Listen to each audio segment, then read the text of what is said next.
All right, for more on the story, let's bring in Davis Schultz, professor of political science at Hamline University. How are you today? Good. How about you? I'm good, thank you. Let's talk about Roy Moore. You heard his wife giving support to his cause, calling the allegations basically lies and calling the women liars. What do you think of the fact that he has mustered up some women to come out to show his support, and that he still seems to be quite supported in Alabama?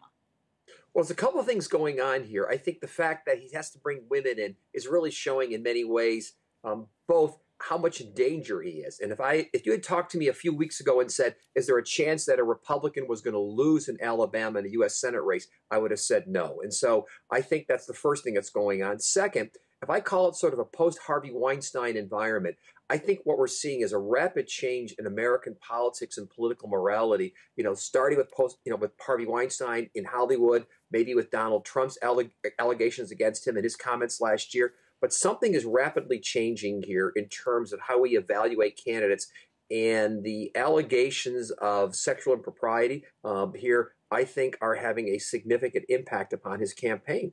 Let me ask you, along the same lines, why you think Weinstein's situation had the effect of being a trigger for this movement when the Donald Trump situation, a year ago, did not have the same effect?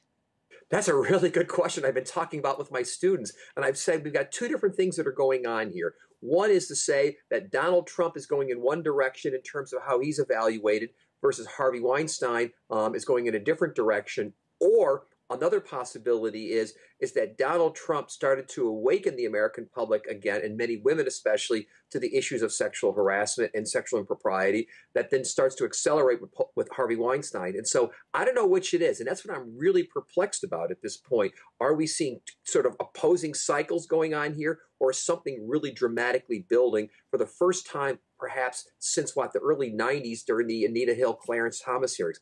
I don't know what it is yet at this point, but something is clearly changing. And whether or not this eventually comes back and snares Donald Trump, I think is also going to be a fascinating question to look at. All right, David, then do you think it is better then that Donald Trump did not weigh in on the Roy Moore situation, or does it look bad on him to say mum on that, but talk about Al Franken? Well, someone asked me, again, one of my students this morning, and said, do you think Trump will weigh in on Franken? And I said, if he's smart, no, but I said he'll probably do it anyhow.